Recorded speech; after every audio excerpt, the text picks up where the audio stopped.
Welcome, and thank you for joining us for today's DealerOn webinar, How to Build a Winning Culture in Your Dealership. My name is Eliana Raggio, and I'll be your moderator today. And today's webinar is being presented by DealerOn. For anyone who isn't familiar with DealerOn, well, we're an award-winning website development company and digital agency, best known for our amazing SEO, the best customer service, and the highest converting website designs in the industry, including the brand new Chameleon responsive website platform. We're so committed to lead conversion, optimization, and customer service that DealerOn is still the only company in the industry that offers a money-back lead guarantee program. Does your website company guarantee you a 50% lift in leads or your money back? Maybe you should check us out at our gorgeous brand new DealerOn website at DealerOn.com. Hey, I want to let you know DealerOn is going to be hosting another top golf event. This time it's going to be in Dallas, Texas on Wednesday, October 5th. Yes, let me just break this down for you. It's Google and golf and cocktails. That, my friends, is a recipe for awesomeness. If you'd like more info on this amazing event, please check out the tinyurl.com/TG Dallas webinar. Oh, and I should mention, all of this is free. Free, that's right. So make sure you check out that link, and we hope to see you there. And we have a great show in store for you today. We're very pleased to have Justin Brunn and Ben Kohler as our presenters today. Justin Brunn and Ben Kohler are responsible for Acton Toyota's website and marketing campaigns. Together, the two formed and managed Dynamic Beacon, a dealer-to-dealer digital marketing agency providing web creative services, email marketing, search engine marketing, and reputation management.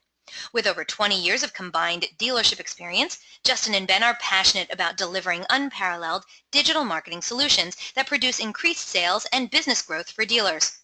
Justin believes good marketing is key to telling the dealership story and leveraging its overall brand proposition. He takes great pride in being able to take a project from a simple vision and develop it into a comprehensive program.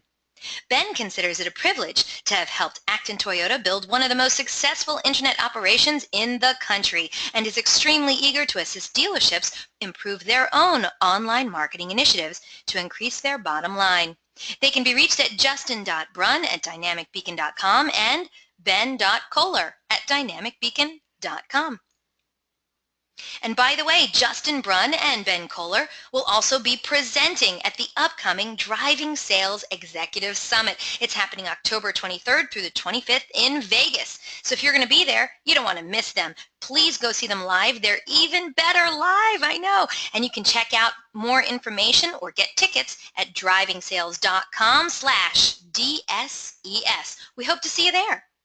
Now, during the presentation, if you have any questions, please use the question feature located on the corner of your screen to submit them. At the end of the presentation, we'll answer those questions of general interest. If we're unable to get to your question live, we're going to try to respond by email later today. And don't forget, a link to download a copy of this webinar recording will also be emailed to you later today for your reference.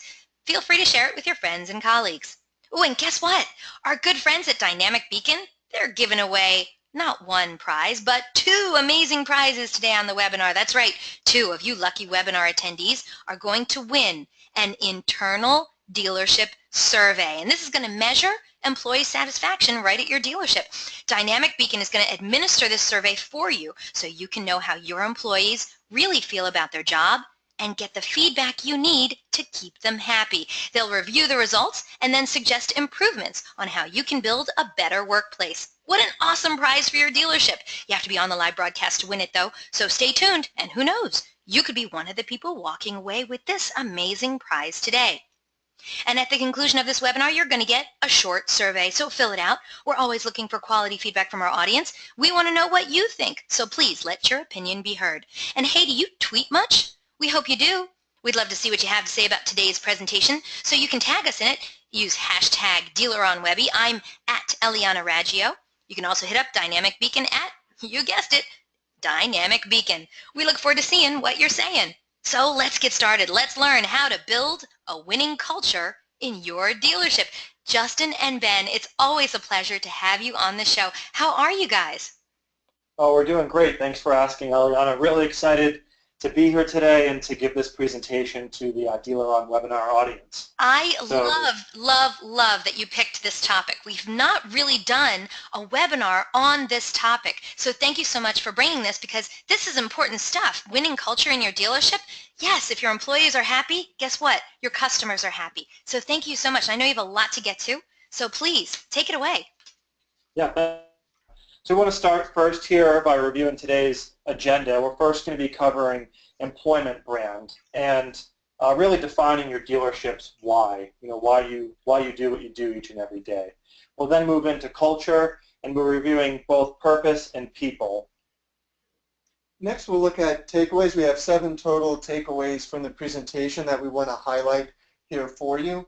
We'll then transition over to the Q&A session that Eliana will administer for us. And then lastly, we'll move to that prize section where, again, we've got the giveaway of the employee surveys. And just to quickly note as well, as we're going through the presentation here, as we transition from one section to the next, you'll see different questions that are posed that are there in writing. And those questions are just some of the many questions that then belong to that employee survey. And so Eliana was kind enough to introduce us to all of you here in attendance. And we just wanted to take a quick moment to introduce you to our Dynamic Beacon team here, at least by way of this photograph. Yes, this is a team that we're really proud of. We've taken a lot of time to put this team together, and many of the processes that we're going to be discussing today and things we're sharing with you are things that we've implemented here at Dynamic Beacon. We're really excited to kind of get into the presentation and share them with you. And so, we spend so much time as dealerships looking at how we present ourselves and brand ourselves online with respect to car buyers, right? How we're really presenting ourselves. But we really don't take the time to look at how we're presenting ourselves to prospective folks that are looking at, possibly working at our dealership, and in particular, millennials. And one of the primary places that we should be concerned about doing this is social media, but unfortunately, we're doing a poor job. And in fact, 3 in 4 say that their employer does not know how to promote their employment brand on social media. And that's a staff.com stat that we brought to you today. And we think that that's particularly important because we see here that 29% of folks are using social media as their primary tool when looking for a job here online. And so that kind of brings us right into our first poll question, kind of bringing this poll question to you early. So Eliana, if you could be kind enough to present that poll question to the audience. Absolutely. That first poll question is on your screen now, audience. We'd love it if you take part in this poll question. The question is, just how savvy is your dealership when using social media to promote your dealership's job opportunities? Please select one of the following answers. Savvy? We don't use social media to find new hires. Or how about, we sometimes use social media, but certainly not often enough. We did in the past, but you know what? We didn't get very good responses, so we don't do it anymore. Or we use multiple sites, and then we get tons of qualified candidates from that. So whatever the answer is, we want to know, how savvy is your dealership when using social media to promote your dealership's job opportunities? Once we get a majority of the votes in, we're going to close the poll and share the results. I also want to let you know, if you have questions for Justin or Ben or both of them, send them in as they pop into your head. We'll save those questions towards the end of the presentation. We look forward to seeing what you have questions about and how we can help you get a winning culture in your dealership. All right, the votes are still coming in fast. I love this. I love this. Thank you so much for taking part in our poll question. I'll give you about another few more seconds and then we'll close this poll and share the results. And Justin and Ben, I hope that these answers that are coming in are the ones you're looking for. Here we go. All right, audience, thank you so much for taking part in our very first poll question of the day. Let's see what the answers are. All right, 13% of today's audience says savvy. We don't use social media to find new hires. Wow, 13%, that's pretty high. 25% of today's audience, a quarter of today's audience, says we use social media only sometimes, but we admit not often enough. Only 6% of today's audience said that they did it in the past, didn't get good responses, don't use it anymore. But the majority, 56% of today's audience, say that they use multiple sites and they get tons of qualified candidates. Justin, Ben, does that help you out? Yeah, no, I mean, well, first we can compliment that 56% on using social media and using it extremely well. For those that have used it in the past and aren't getting good responses, I would encourage them just to really evaluate how they did present those job postings, what that employment brand, as Justin was noting, what they were conveying to potential job applicants. And we're going to look in just a few minutes at one thing a dealership client of ours does extremely well with their job postings on social media, defining that employment brand. And one thing in particular they do, and we're kind of jumping ahead, understand, but one thing that they do is they tailor that message to the audience they believe belongs or most frequently uses that particular social channel. So you can imagine, LinkedIn and the message, the job posting that's there would be quite a bit different than it would be, say, on Facebook or maybe even Instagram or some other social channel. And so I imagine that's part of what that 56% is doing. So we encourage folks that have used it in the past, aren't doing it, didn't have good success and stopped, or who use it a little bit but not often enough, to really look at tailoring that message to each given social network or channel. And so as Ben was kind of noting here, here's an example. This is actually a client of ours that we work with out in Bremerton, Washington. It's the West Hills Autoplex in this store, Heartland Toyota. This is actually a customer that captured this moment. So this was displayed on the dealership's Facebook page, and there's several moments like this. Again, building that employment brand. So as it's a really fun place to work, you look throughout the Instagram channel and Facebook pages for the various dealerships, you see really happy salespeople, really happy customers. And the dealership actually, the entire group has these events, and this is actually taken from their beach party event. And really the events are just as much for the employees as they are for the customers. As you can see here, the people that work there are having a really good time. So it's kind of building that employment brand. It's taking these types of photographs and these posts and then leveraging them and launching them, putting them live. Yeah. And so next we're just looking here quickly at a screenshot from LinkedIn. This is one of the job postings for the Hazelwood Auto Group. And, they were noting as well, as we had said in response to that poll question that was there, just how they vary their job listings, those descriptions based on the social channel, the social network they use. Here we're looking at Facebook, and then we're now looking at Instagram. And so with Hazelwood, as we were working with them, they were commenting, hey, originally we had the same job description across all of these social channels. In some places, okay, we were getting some good responses. In other networks, that wasn't the case. Let's just look, evaluate the message. Let's change that message, tailor it again to the social.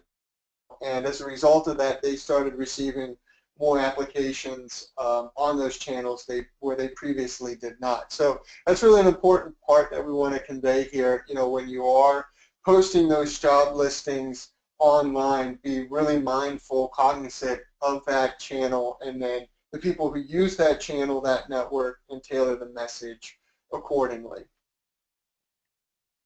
And, we're kind of transitioning now from what might be online for a job listing, or when somebody sees a job listing online and then transitions over to your website for more information.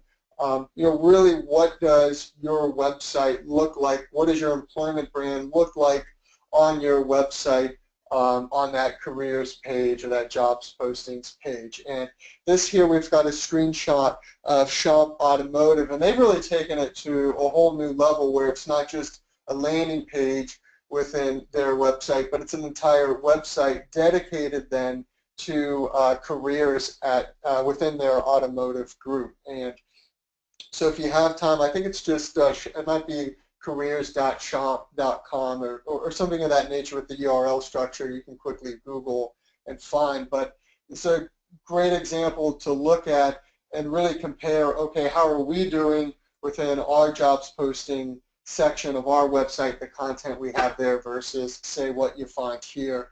And also they've taken the time even for their executive team to create these great videos really detailing what it's like to work within their automotive group, the opportunities for career advancement, et cetera, that are really important to people. And so that actually brings us to our next poll question. So Eliana, if you could be kind enough to ask that next poll question. Absolutely. Second poll question is on the screen now. We want to know. Now be honest. If we visited your dealership's career page, if you visited your dealership's career page as a prospective employee, what would you think? Please select one of the following answers. Would you find that it was hard to navigate and you were too busy swatting away pop-ups? Would you find that the culture, the benefits, and the career opportunities seemed awesome? Would that dealership career page give just a very short description about the job, but no reasons to actually work there? Or how about they can't be serious about finding qualified people because there's really nothing on this dealership's career page? Or maybe you don't even have a dealership career page on your dealership website. Well, we want to know that too. Once we get a majority of the votes in, we're going to close the poll and share the results. Now, this is our second poll question. We got 2 more poll questions coming at you a little bit later on in the show. But for right now, this second poll question is very important to us. We want to know if you visited your dealership's career page as a prospective employee, what would you think? Ben, Justin, if you're ready, I'll close this poll and we'll share these results. Yeah, absolutely. Let's do it. All right, audience, thank you so much for your votes. Here's what everyone said. 5% of today's audience said that, yes, it would be hard to navigate and you're too busy swatting away pop-ups. 18%, well, they're honest. 18% of today's audience would have the best answer, that the culture, the benefits, and the career opportunities available at the dealership are awesome. The majority, however, 36% of today's audience says that they only have listed a short job description, but honestly, there's no reason to actually work there. Another 18% of today's audience said there's no possible way they could be serious about finding actually qualified people because that's how bad their dealership's career page is. And then a very large majority, 23% of today's audience says they don't even have a career page on their website. Ben, Justin, what's the right answer? Yeah, we're certainly not surprised to see that 23% number. I mean, all too often as we're scanning dealership websites, we're seeing the exact same thing. I mean, there's so much opportunity here to develop content like we shared with you for Champ. Even take employee testimonials, because we talk about customer testimonials a lot, but taking employee testimonials and sharing those in your careers page as well, just to share what kind of experience the existing staff is having. Okay. And so we're transitioning then over here to kind of another section, really migrating from that employment brand over to the culture portion, and first starting with purpose. And so, does your job provide you with a sense of meaning and purpose? And, today that's critically important to people beyond just, doing what they do for income. Is there a real purpose behind that job? And if there's anyone questioning kind of that, you need to look no further than this statistic here from Forbes magazine that cites for 6 in 10 millennials, a sense of purpose is part of the reason they chose to work for their current employer. So again, as we're talking about your employment brand and promoting yourself online to job applicants, ensuring that that sense of purpose is really a strong part of your employment brand to attract this new generation of workforce, these millennials. And so really what we'd like to do right now is just play a short segment, video segment. It's actually part of the TED Talk. A number of you folks in the audience may have already seen it. It's a pretty popular one. It's from Simon Sinek here, really talking about that sense of purpose, that why within organizations.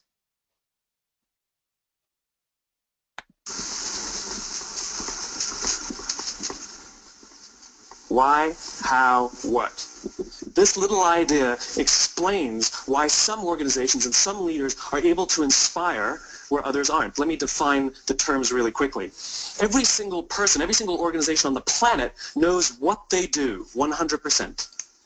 Some know how they do it, whether you call it your differentiating value proposition or your proprietary process or your USP. But very, very few people or organizations know why they do what they do. And by why, I don't mean to make a profit. That's a result. It's always a result. By why, I mean what's your purpose? What's your cause? What's your belief? Why does your organization exist? Why do you get out of bed in the morning? And why should anyone care? Well, as a result, the way we think, the way we act, the way we communicate is from the outside in. It's obvious. We go from the clearest thing to the fuzziest thing. But the inspired leaders and the inspired organizations, regardless of their size, regardless of their industry, all think, act, and communicate from the inside out. And so here's an example of a company that we think is doing a really great job defining their why. And so many of you are probably familiar with Tom's shoes. Oh, And love them. yeah, and you know the philosophy. Justin's wearing a pair right now. I am sporting a pair just for this presentation. I have a pair, but they're upstairs. But yeah. And this sort of one-for-one mission. So purchasing a pair of shoes and then having Tom's in turn give a pair of shoes to someone in need. So we really love the way that they present this. They promote it. It's in everything that this company does.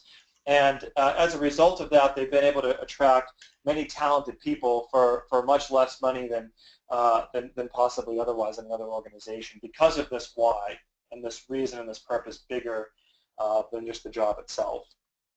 And we wanted to share with you some of the core values here. This again from the West Hills Autoplex or Hazelwood Auto Group in Bremerton, Washington. They've created these core values. They're alive and well within their dealership. And we've also done the same here at Dynamic Beacon. So really defining what your dealership is all about and then making it tangible. And having this be a collective effort within the store. So really getting all of the stakeholders involved in the conversation to help develop these core values, to help develop the mission statement. There's many stores that have a mission statement, but it's 30 or 40 years old and it's been long forgotten about. So this is just further making it more tangible and more visible to not just customers in the dealership, but then also people considering your dealership for employment. And we wanted to share with you here a dynamic tip of promoting the charitable contributions both online and in store. So we know that dealerships in general are extremely generous and charitable within their communities, often though it goes unpromoted and unnoticed. So promoting this in the dealership, promoting it online rather first by building a landing page for your charitable contributions and donations and making it visible here. Also promoting it in the dealership through print collateral as well. So for our own parent dealership, Acton Toyota, we have an annual scholarship, and we like to promote those winners and our donations within the dealership, as you can see here. So this type of messaging is really sprinkled all throughout the store for all of our customers to see and our prospective people considering the dealership for employment. Wow, that's really nice. Yeah, it's been very well received, and we've heard customers comment on it as well. So it's something we like to promote. Wow, that's great. And so next we kind of want to review with you the hiring process, and really just knowing that hiring people can be very expensive, and it can be even more expensive if you hire the wrong person at the dealership. And so we have this stat here brought to you by Career Builder, noting here that 41% of companies surveyed said that a bad hire in the last year cost them at least $25,000. And then the second stat here that 25% of companies surveyed said that a bad hire in the last year has cost them at least $50,000. So it can be extremely costly. We know that these numbers are not specific to the automotive industry, but it's imperative that you have a hiring process in place to try to weed out those folks that may not be best suited to work in your dealership facilities. And so to kind of help prevent you from making that sort of bad hire, the next few slides here are there to do just that. But we're starting first with some traits and characteristics that we think are good ones to look at or look for in potential job candidates. And these characteristics we found through this gentleman here, Tim Sinix, who's a contributing author for Driving Sales. And so he talks about first, coachability, second, temperament, third, ownership, and then fourth, being ambitious. And that's really when we're kind of underscoring here with kind of ambition, the ambitiousness of an individual to hiring somebody that really does want to make this a career and wants to move from whatever that starting role is and continue to climb that ladder. And as a dealership then too, being able to communicate to job applicants the fact that yes, we do like to promote within, and you can really have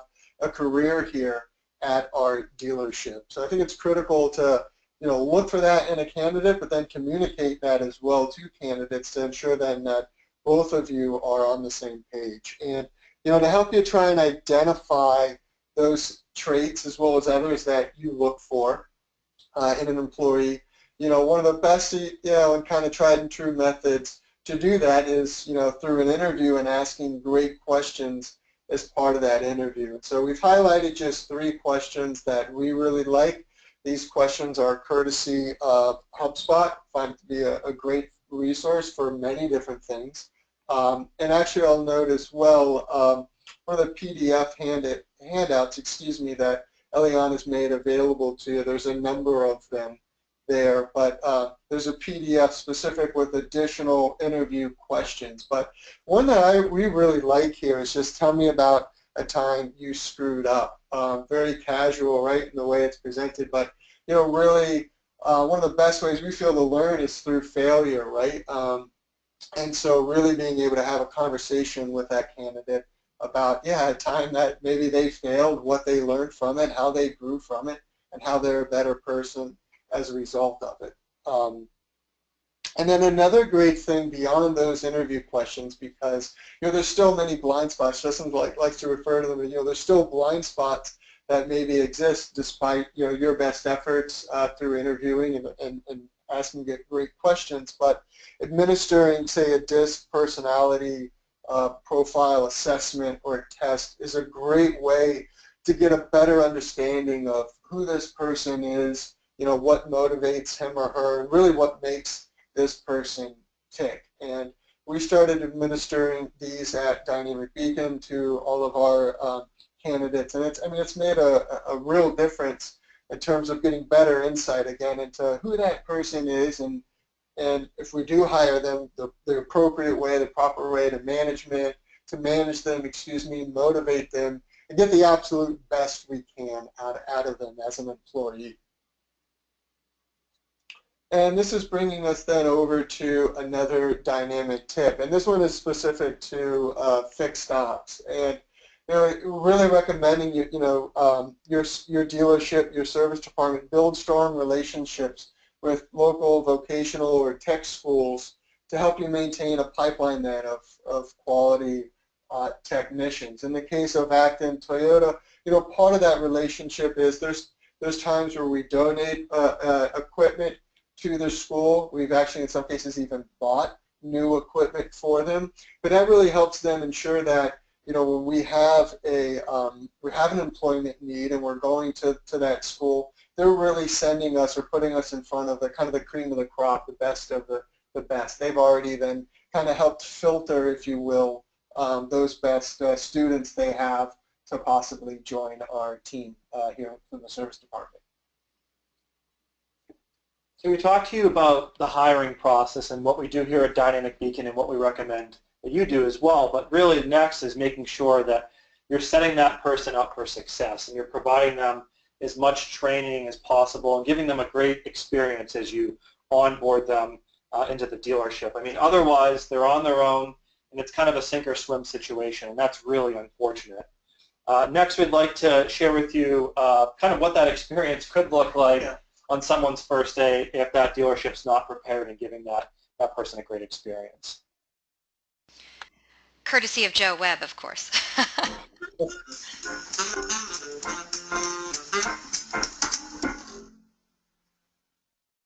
Hello. Hi. I'm starting here today. I'm the new sales representative. Mighty proud of you.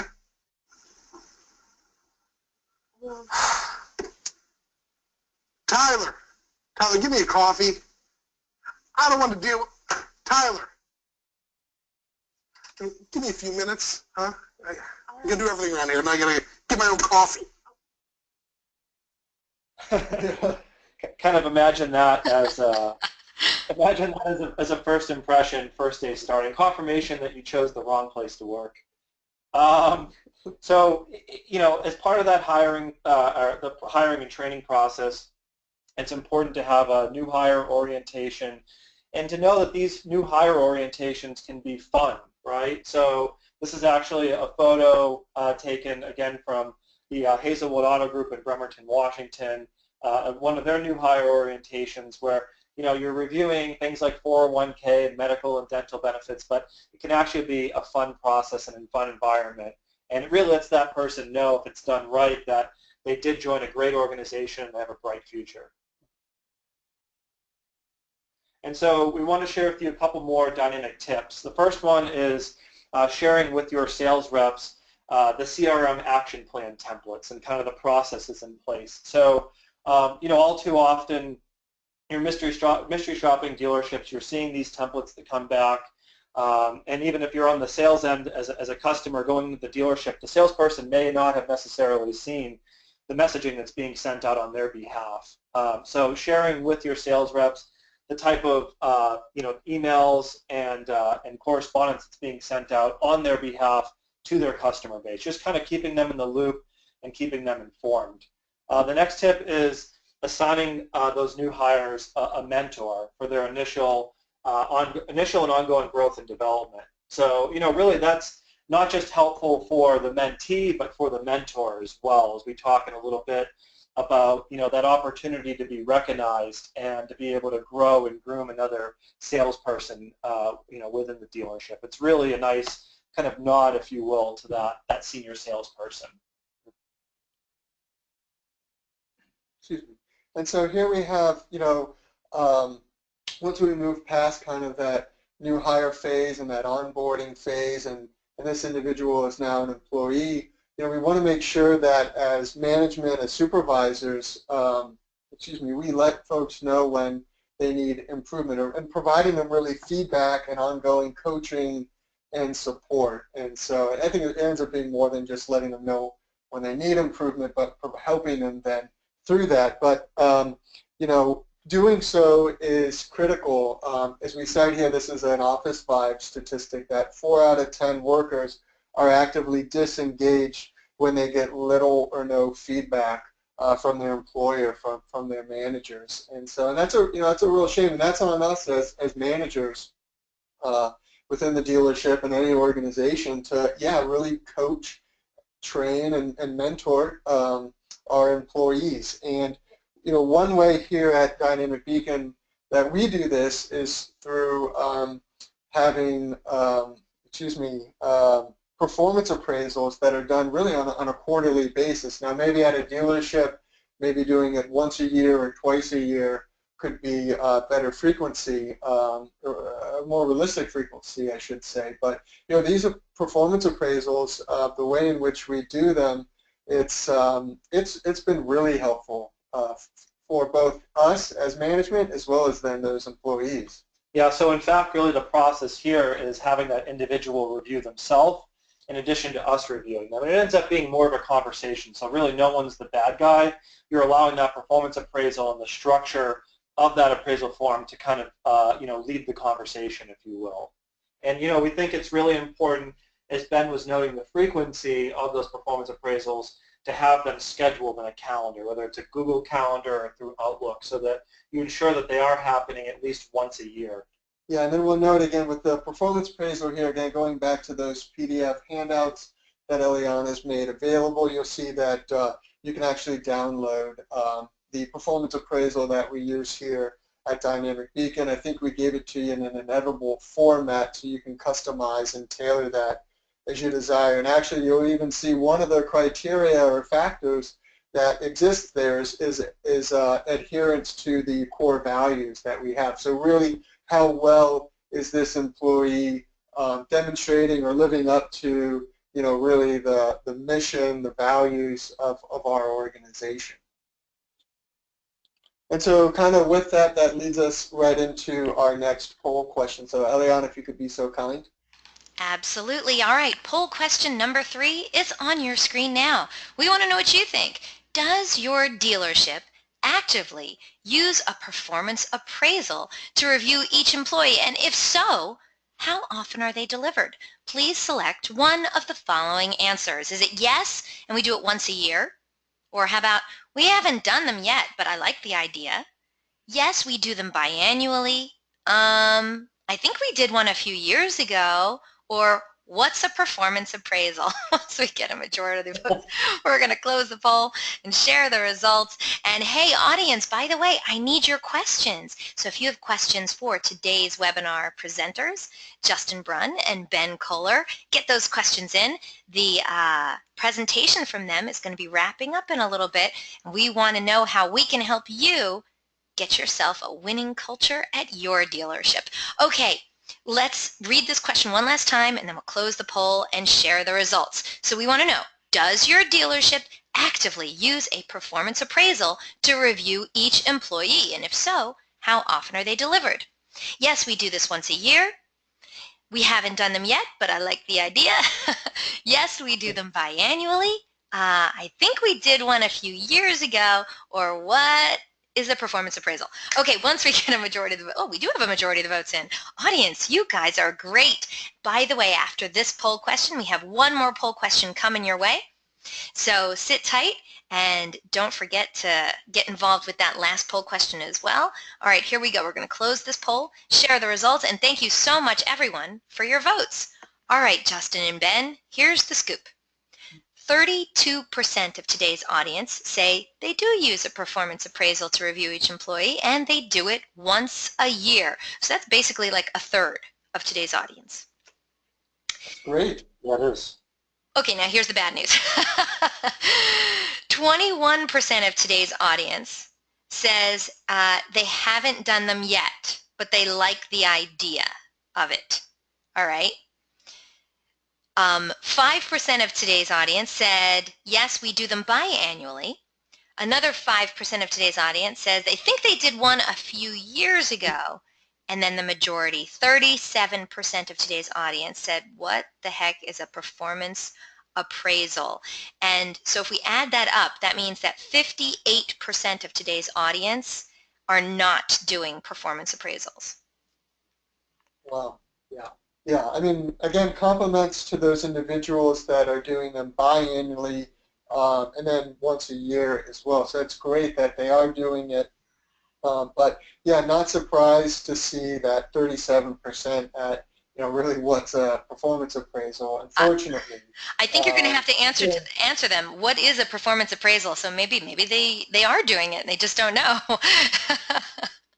Well, I know. I mean, we did review, with regard to the performance appraisal, really an opportunity to assess, assess the performance of this employee, and an opportunity as well, as Justin was noting, for the employee to assess his or her own performance. And so you've got a real nice open dialogue there as to really, how well this individual is doing at his or her job. I think maybe it was kind of meant to be almost more funny, just in the sense of like, that's so far off our radar as a dealership, as an organization. Well, let me ask you this. I mean, how often should they be doing it? Should they be doing it yearly or biannually? So at Dynamic Beacon, we're doing it quarterly. We recognize that may not be something that is easily able to be done within a large organization as a dealership. So we recommend at least once a year, but it'd be fantastic if they could do it biannually. Gotcha. And, all right. As an agency that's born out of a dealership, and we communicate with a lot of dealerships, there's expectations that salespeople should be doing this or they should be doing that. But if we're not communicating that, and we're not sitting down and reviewing that salesperson's performance, then how can we have expectations that things are going to change? Okay, so why do you think that dealerships aren't doing them? I think it's maybe it's maybe a lack of time in some cases, perhaps. I mean, they're busy, they're customer facing, working with customers. It's maybe a lack of knowledge and not knowing that there's resources available for them out there. Yeah, I think in some cases too, I feel like we're on this, month in, month out on this kind of perpetual hamster wheel where we're just sprinting as fast as we can each and every month to sell as many cars as we can or service as many cars as we can, and we feel like there's really no time to rest, if you will, and setting aside time to do something like a performance appraisal might be viewed as resting almost, if you will, that, hey, there isn't time for that. But, really make it a priority. It's really going to help you run faster, frankly, in our opinion. Sometimes you got to stop, slow down, take a deep breath, get some fluids, do a little stretching. I'm just continuing with this random analogy just because I'm hearing it. But kind of you break your stride down. You understand how you're running, so that then when you go out, you can run faster, you can run longer, whatever the case might be. I mean, being able to evaluate in that way is critical. And then I think even more important is, as we're doing these, and we go back and we do them, whether in your dealership you're doing them every year or biannually, measuring the success of the last performance appraisal, looking for the overall score, looking at the individual factors, and being able to comment to that person, hey, you've improved here, or you've gone backwards here, and let's look at that and let's evaluate it. There's a lot of turnover in dealerships, and all too often I don't think the time's being taken to actually evaluate where the deficiencies are or where the greatnesses are, because there certainly is. Well, I love it. Thank you so much. No, thank you. And we also, believe strongly in having weekly department meetings within the dealership, and within those department meetings, having those scheduled. And we really love, Google Apps for work. We use it at Acton Toyota. We use it at Dynamic Beacon. So we're all using a shared Google Calendar. We have invites that are sent out to all of the individuals that are due to participate in that weekly meeting. When they accept it, we get a notification, so we know that they said, yes, I'll be there. They're then kind of held accountable, as opposed to just verbally saying, hey, we're going to have a meeting every week at this time, but people show up or they don't show up. It's really all about accountability. And when you break it down to those weekly department meetings, you're able to discuss things that are hyper-relevant to that department and not dealership-wide. Yeah, and we say, we're definitely not advocating for, meetings upon meetings. We're actually visiting a dealership yesterday. We were talking to the sales director, and she was commenting, sometimes I feel like we have meetings about meetings, and we leave a meeting without any sort of real closure here. And so, having a real agenda with each meeting, there's a real purpose behind that meeting. It just was noting it's scheduled. There's some sort of defined time period, and you get done within that meeting everything you planned to get done. That's important to get done, and then you go about your business. So just adding that. Sure. And so we think that it's extremely important, after we've hired that individual, we've trained them, we've provided them feedback, that we recognize that individual for a job well done. I think that that's really important. And we noted this stat here from Office 5 that 78% of employees said being recognized motivates them in their job. And Eliana, we just wanted to say that you're doing an excellent job as a moderator. You're very kind. Thank you very much. I love that.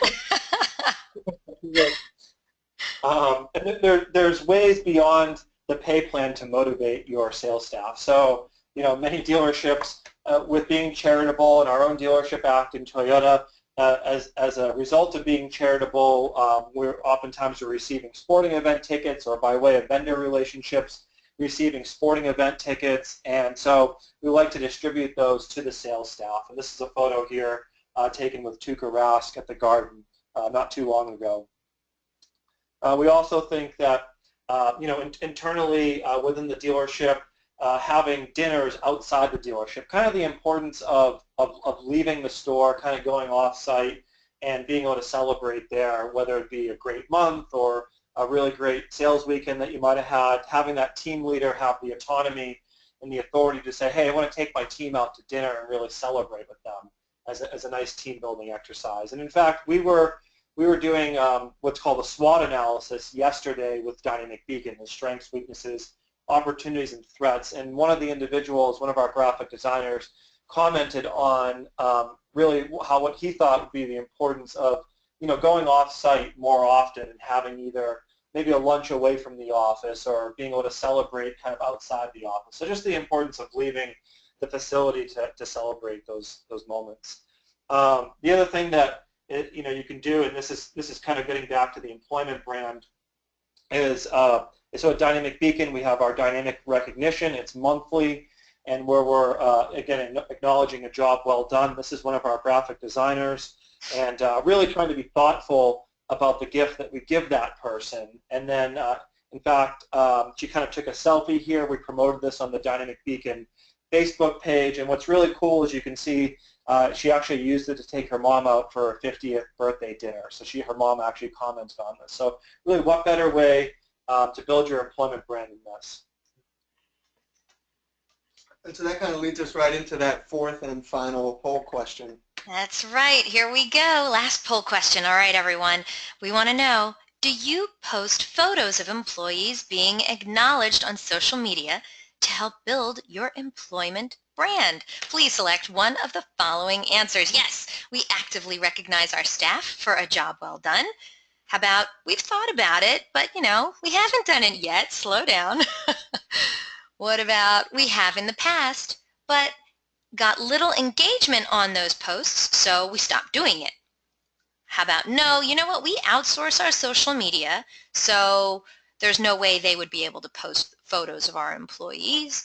And the last answer is every once in a while, but very infrequently. We only do it for like the really big stuff. All right, so once we get a majority of the votes in, we're going to close the poll and share the results. Do you post photos of employees being acknowledged on social media to help build your employment brand? All right, so the votes are very interesting that came in. I'm wondering if more work is still coming in. Wait till you see these, Justin and Ben. Okay, so I guess my question is, before we give you the answers, are you saying not just for big stuff, like we should be posting on social media for anything that employees do for a job well done, or even stuff that they do outside of work too? Like, for instance, if somebody on the staff ran a 10K, like if they ran a 10K and they won, or even just finished, would be great. I mean, do we post that stuff, or are we just saying no, only stuff that's done at the like Employee of the Month and stuff like that? No, I mean, what you described, it just further humanizes the dealership, right? So being able to share the successes, the wins, if you will, outside of the dealership walls is also really important. Yeah, like one time Justin rescued a little cat out of a tree, but I wasn't there to photograph that. But if I had been, I would have put that on Dynamic Beacon's Facebook. Well, luckily, I took a selfie with the cat. That would have been adorable because cats sell on social media. Obviously, we all know that. All right, audience, thank you so much for your votes. Let's close the poll and let's all take a look at the results. All right, here we go. Do you post photos of employees being acknowledged on social media to help build your employment brand? Okay, 28% of today's audience said yes, we actively recognize our staff for a job well done. Bravo. Now, a third of today's audience, 33%, said, you know what, we've thought about it, but honestly, no, we haven't done it yet. 11% of today's audience says, we have in the past, but you know what, we didn't get good engagement from those posts, so we stopped doing it. No one on today's audience said that they outsourced their social media. And then the remaining 28% of today's audience said, every once in a while, but we admit, very infrequently. And Brad wrote in, oh, we rescued a squirrel and posted it. So there you have it. It all comes full circle.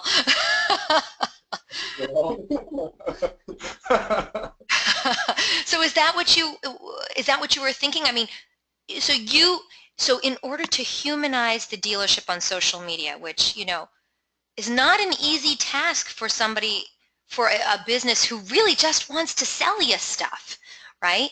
So in order to humanize it, you say, not even just for a job well done, but for any cool thing that any employee does that's associated with your dealership. So like we said, running a 10K, doing charity work, anything like that, right? Yeah, I mean, anything outside the dealership that's a win or a victory for that individual would be really important to promote. Also, another idea would be, and one of our clients actually does this and does it pretty well, is promoting the fact that someone just had an anniversary. So they'll take a picture of that individual with almost like a little trophy, if you will, and acknowledge them for their anniversary and their time spent at the dealership. Oh, so, that's nice.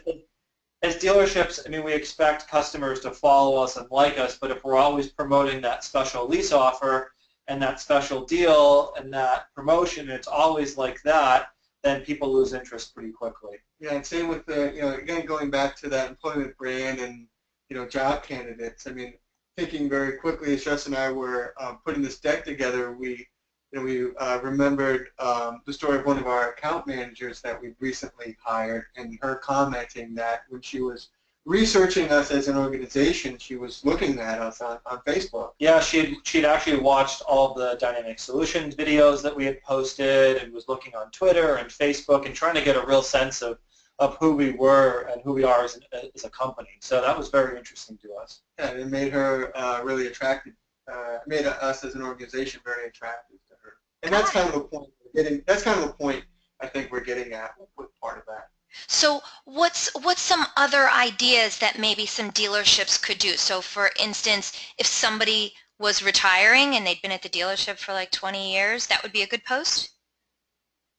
Yeah, that could be a great post, with a photograph or a short video clip. But yeah, that's certainly another great idea. How about like on Veterans Day, if we went around and got all of the veterans that worked at the dealership into one picture and said thank you for your service, took a picture of them, posted that, right? Yeah, that's another great example, absolutely. All right, so you guys come up with some good examples. We'll share it with the rest of the class, all right? Right on in. All right, please keep going.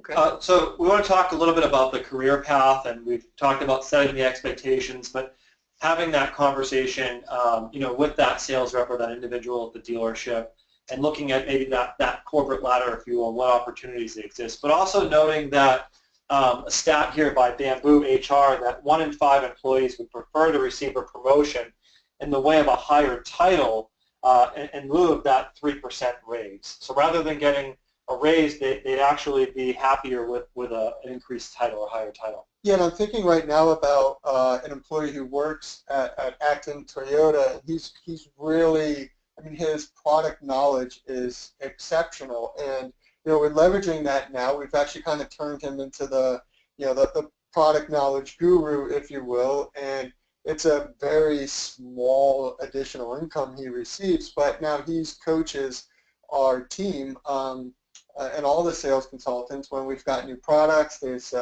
new model releases, whatever the case might be. He's really tasked with sharing all of the new updates of the vehicles, the new again, the different technology that's in it. He's tasked with doing that across the board with all of our consultants, and more than the money, he absolutely just likes the fact that, hey, we've recognized his product knowledge. He takes great pride in it, and he's looked to then as a real resource of information. So just leveraging those types of people as well within your dealership. That's a sales side example, but they exist obviously in service and parts and throughout all the money centers of the dealership.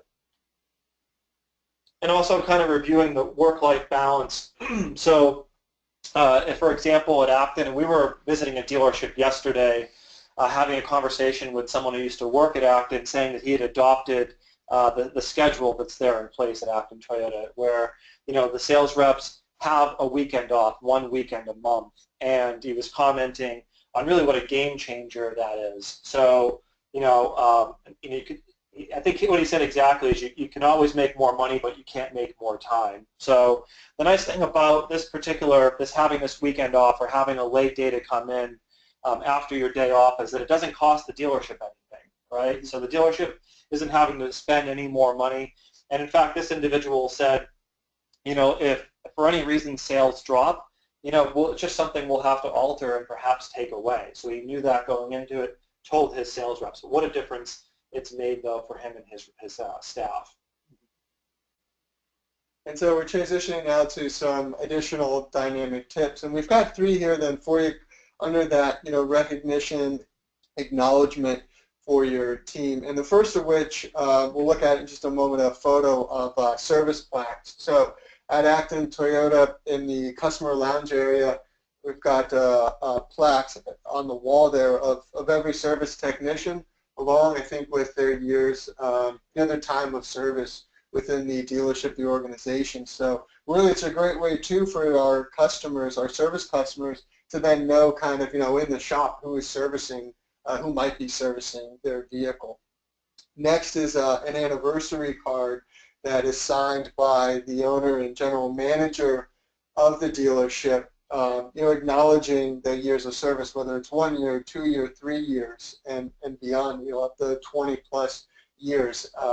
It's handwritten and signed then by the owner and the GM, thanking for the years of service. And then the third, if the dealership, if you do have some sort of internal newsletter or communication with your employee team, to have a section that could be kind of an attaboy or you go girl type section, in which again you're able to acknowledge a job well done, and in some cases it may be kind of peer acknowledgement or providing your employees an opportunity to recognize someone else within the organization for a job well done. And so kind of here we're just looking then, as it said, the plaques. So again, this is just a photo taken on the wall there in the customer lounge area of the service technicians, their years of service.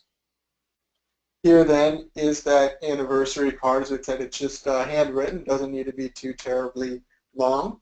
And then third, I thought I had a third example of the newsletter, but I don't. My apologies. My apologies. So, next we're moving over. So we've talked about, providing feedback to our employees, but it really needs to be a two-way street, right? We need to provide our employees an opportunity to communicate to us as managers, as leaders of the dealership, as an organization, as to, really their thoughts, their opinions. We need to be open to their input, and doing so is a real benefit then to the organization. As we're looking at another stat here from Office Vibe, nearly 15% lower turnover rates in companies that implement, regular employee feedback within their organization.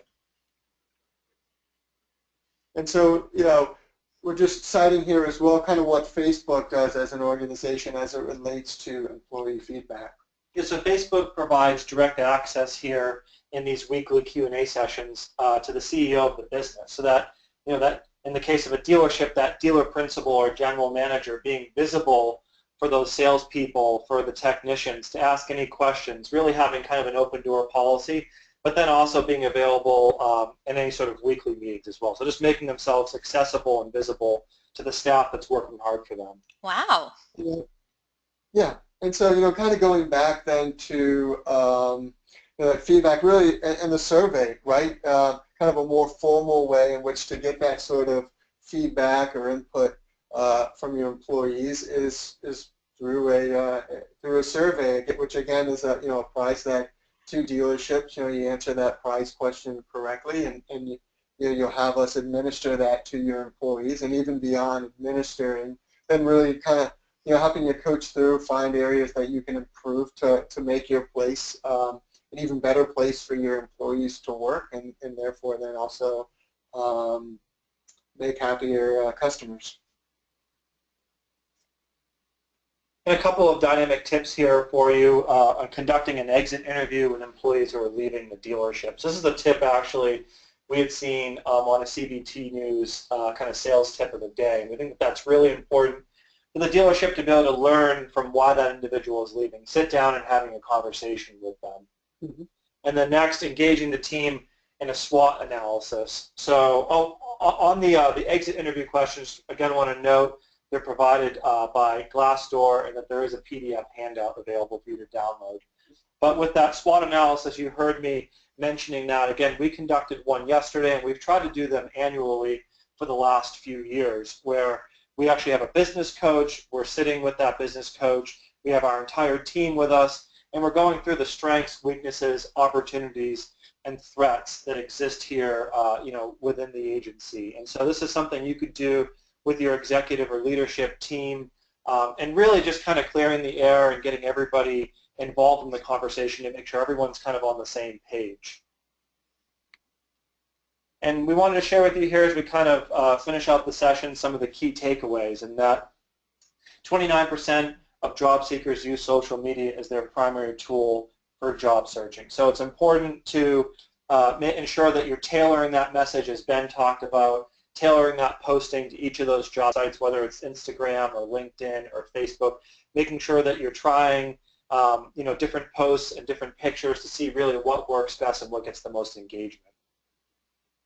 Next, creating your purpose or defining your why should be a collective effort, and having it prominently displayed in the dealership and online to keep it alive and well. So again, really underscoring here that it should be a collective effort. We shared with you those core values that are alive and well in the Hazelwood organization for customers and also for dealership personnel to see alike. So making that a collective effort, building those together and getting everybody involved and kind of synergized in that. Next, kind of hiring individuals who are looking for a career, not just another job. As Ben was talking about, the different traits that are available and really being very careful within the interview process. So looking for coachability. Yeah, as well as ambition as well. It's one of those big traits in which to look for. It's just how ambitious is that individual. And again, communicate to job applicants the fact, if you are an organization that promotes within and really looks to, help grow that individual throughout the organization. It's often too, you find most organizations with their leadership, they have the best managers are typically people that, started early in their career and really worked their way up through that organization, know that organization extremely well, and really kind of lead that company. Next would be, having real formal development and training, mentoring, and coaching for employees. It's something that they value very highly. As Justin was saying, a lot of cases, unfortunately, for organizations, it can be a real sink or swim type situation. And as funny as kind of that Joe Webb video is, and unfortunately, there's some organizations, some companies out there where that's probably not too far from the truth, and that's obviously why he then created it. But knowing too that training, that mentoring, that coaching, it can all be a real fun process. We were looking at that photo from West Hills and their new hire orientation, and that was kind of an employee there, with his hands up, screaming, doing whatever crazy thing he was doing. It should be a fun process, right? And then, next is a takeaway here that 4 out of 10 workers are actively disengaged when they get little or no feedback. One of the best ways formally to do that we do here is through those performance appraisals. And as Justin was saying, scheduling those and having those done with regularity, with frequency. Kudos again to those that do it biannually as well as annually. And then next, that 68% of employees said that being recognized motivates them in their job. And again, there's a number of different ways in which you can recognize it, whether it's taking a team out to dinner, whether it's providing more time off, which was a big thing Justin was noting earlier with that kind of work-life balance for folks. But recognizing them in some capacity for a job well done. Oftentimes it's just that recognition alone in and of itself is more valuable to that individual than some sort of monetary compensation. And then, providing your employees an opportunity to share their input or express their opinions, their thoughts to leadership really helps lower than turnover rates within companies by just about 15% for those who, in fact, do that and implement regular employee feedback. And so kind of with that, then we're over to the Q&A session that Eliana will help us administer, and we're going to try right now to kind of turn our camera on so that, or our webcam on so that people can see us. All right, I'm going to try my webcam again. It wasn't working earlier, and it's still not working. But audience, thank you so much for paying attention and answering all of those great poll questions. You guys, Justin and Ben, take a sip of water while I remind the audience that yes, you heard during the presentation that Justin and Ben alluded to a few handouts. Well, they're right. We have 5 handouts for you. So our first time we have 5 whole handouts for you. So check out the handout section of your GoToWebinar interface. All right, in there you're going to see the slide deck from Justin and Ben that you just saw. You'll also see 4 different handouts. One is called 7 Exit Interview Questions. Justin, Ben, do you have any comments on any of these handouts? Not necessarily. I mean, I really encourage everyone in attendance to download them. I think they're great resources. We hope you find them valuable and helpful to you as you run your organization, as you seek to hire new employees, as you seek to coach them, mentor them, etc. So yeah, we find them really valuable for our organization, and hope you do too.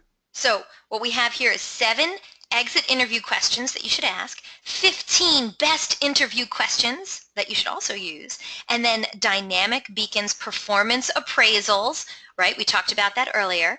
And what is Facebook Prevents Politics? Yeah, it's actually a article from the Harvard Business Review that we really like, kind of looking at Facebook. I think we might have pulled perhaps the meetings that Facebook has there with the CEO. That I think was just one kind of snippet of information that is there part of that article. So yeah, it's an article from the Harvard Business Review about how Facebook prevents kind of those office politics and all the turmoil and such that it can create. I think one of the images is the image that accompanies the article, if we kept it in there, was like a real stormy sea, right? From that can, that can create from the office politics. So just how they help prevent that. All right, well, anyway, audience, you have until the very end of this broadcast to download all 5 of those handouts, so please do so. They're going to be very helpful for you. And if you haven't gotten in your questions yet for Justin and Ben, please do so now. We're going to give them all those questions right after we give away a couple prizes. So yes, if you're waiting for your questions to be answered, just give us a couple more minutes. We're going to give away some prizes first. So it's that time. If you missed it at the beginning of the webinar, I announced that our good friends over at Dynamic Beacon, they're giving away some amazing prizes today on the webinar. 2 of you lucky webinar attendees are going to win an internal dealership survey to measure employee satisfaction. Now, like I said before, Dynamic Beacon is going to administer the survey to all of your employees so you can know how your employees really feel about their job and get the feedback you need to keep them happy. Dynamic Beacon is then going to review the results and then suggest improvements on how you can build a better workplace. It's an awesome prize for your dealership. So everyone get ready, get to your keyboards. First person to write in the correct response to our giveaway questions will win this awesome prize today. Now, if you're a vendor, as you might be able to tell, this isn't really for you, this prize. So please, we're going to ask you to sit this one out. This prize is intended for dealership personnel only, but we do appreciate you being here. All right, here we go, everyone. Good luck. Your first question is, what percentage of job seekers use social media as their primary tool for job searching? Ooh, we have a winner. First person to write in the correct response was Devon Rajkumar. Devon, this is not the first time you've won with me. Congratulations. Devon was the first person to write in the correct number of 29%. Congratulations, Devon. Rajkumar. Here we go. Now, Devon, you know how this goes. You're supposed to write on in and give me a yay, rah-rah, and then also write in the name of your dealership so I could give you a proper congratulations. You just won an incredible prize for your dealership. So congratulations. And everyone else, guess what? You have one more chance to win. Here we go. Good luck, everyone. Companies that implement regular employee feedback see turnover rates lower by what percentage? Ooh, who was the first person who wrote in that correct response? That's correct. Chris Villegas wrote in 14.9%. Congratulations, Chris. That is awesome. I'm writing your name down, making it official. All right, Devon and Chris, you are our 2 winners. Devon is from Devon is the digital marketing manager at Van Dusen Chevrolet Buick GMC, and they are located in Ontario, Canada. Congratulations, Devon. And Chris hasn't written in who he's with yet. Maybe he'll do it soon. But I want to tell everyone, you know what? I know we gave away 2 prizes today, and not everyone could be a winner today. But you know what? We give away cool prizes every week. So come on back to another DealerOn webinar. And who knows, that could be the day you win a cool prize on a DealerOn webinar. But for right now, we're congratulating Devon from Van Dusen Chevrolet Buick GMC and Chris Villegas, and he is from Street Toyota in Amarillo, Texas. The 2 of you guys are winning an incredible prize from our friends over at, that's right, Dynamic Beacon. So we want to thank everyone for playing along. Congratulations, you 2, today's winners. And of course, we got to thank our good friends over at Dynamic Beacon for their incredible generosity. Thank you so much, Justin and Ben. All right, Justin, Ben, if you're ready, I'm going to start with the last question that came in, because kind of asked it twice. So I got to make sure we get the answer to him. You used the term SWOT, S-W-O-T, and he and a couple other people didn't actually know what that meant. So if you could tell everyone what SWOT means. Yeah, so that's strengths, weaknesses, opportunities, and threats. So kind of breaking it down, and the way that we did it is we had everyone in our conference room, and we were with our business coach, and we're reviewing with each person, kind of giving everybody open mic the ability to share what they thought the strengths, weaknesses, opportunities, and threats for our agency is. So it's a great way to just open the lines of communication, give everybody a comfortable space to be able to communicate in such a way, and then afterwards being able to compile that information, taking it off the whiteboard, and looking at opportunities for improvement. Really, that's the most important part. So the next step for us, as we've done this now, this will be our 3rd time, is meeting with our business coach and looking for overlapping of the answers to be able to make improvements within our agency. Oh, very nice. Okay, Jim, I hope you are okay with that answer, and if you have a follow-up question, write on back in, and let's see if we can help you some more. Okay, Brad wrote in, not really a question, but he wanted to say that he loves Simon Sinek, and Simon has a new book coming out. It just came out yesterday, actually. It's called Together is Better, a little book of inspiration. So Brad's looking forward to reading that. Let's see. I'm sorry, you were going to say something? Oh, I just said nice. Is all Okay, next question comes in from Tim. He says, well, I hope this isn't a dumb question. I already assured him it wasn't, because it's a pretty good question. Can you explain how a bad hire can cost so much money for a dealership? I think it's really the time involved. When you're hiring an individual, it's not just one person involved.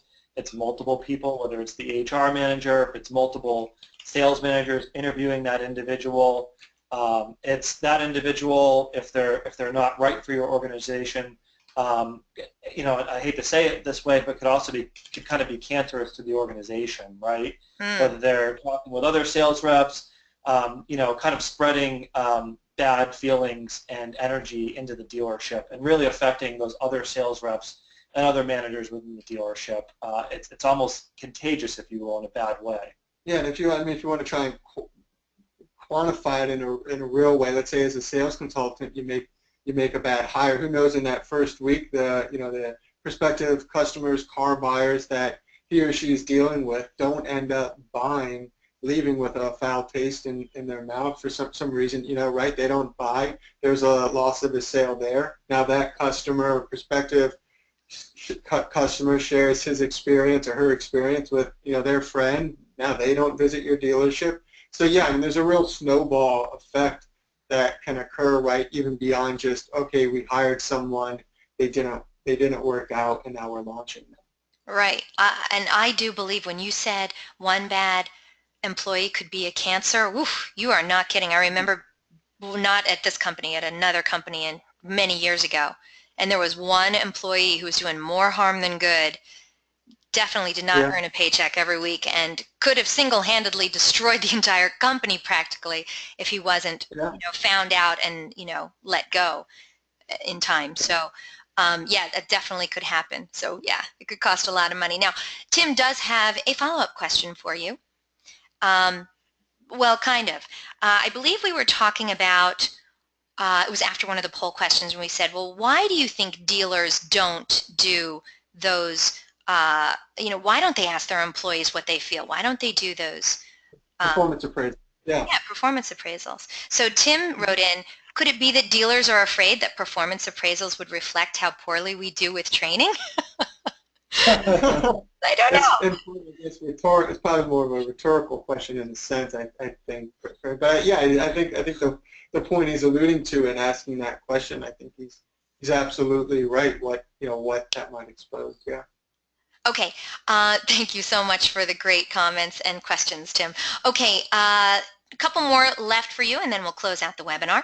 Jim wrote in, takeaway number 3 is just not consistent with today's hireable workforce.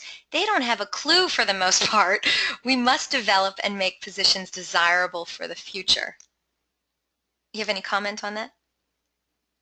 And we were talking a little bit about sort of the current dealership today, the dealership structure within the way that dealership personnel are paid and the schedule that they work. We see that being not really consistent or not able to work for people that, particularly millennials in the future. We were talking about that earlier this morning. Yeah. So, the scheduling of it and the shrinking profit margins and new vehicle sales, transitioning over to more of a salary-based position, and also then changing those retail hours so that they are a little more family-friendly would probably be conducive to those folks, particularly millennials, for working in the future. Gotcha. All right, Jim, thank you so much for the question. All right, last question comes in to you guys from Kendra. Hi, Kendra.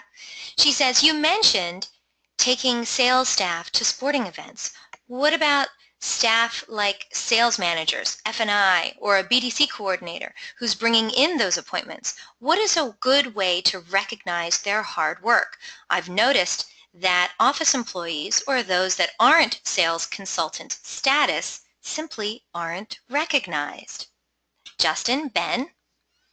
Yeah, I think that's an excellent point that,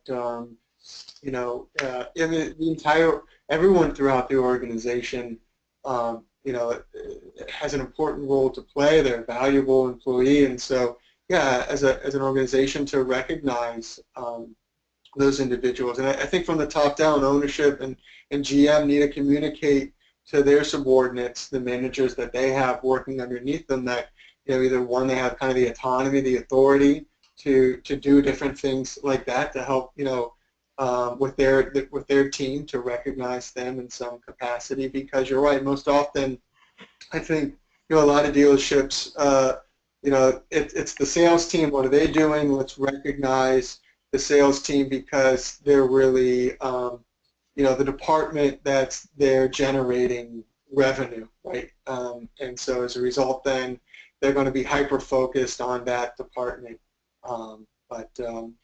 But anyway, no, I think that brings up an excellent point, that really all departments need to be valued, need to be recognized, and should have the ability to go out and celebrate successes that they have. I know within Acton Toyota, our affiliate dealership, Matt Medeiros, the office manager there, I think he does a really nice job of doing that. Yeah, I mean, they have dinners and lunches where he'll close down the office and step out for an hour and a half and take them to lunch, acknowledge them, spend time with them outside the dealership. And that's been happening for quite some time now. We know that they really appreciate that. Yeah, and he's strategic when he does that, so it doesn't interfere. I mean, when they need to push at month end, book out all those deals, build all those deals, get the statement done.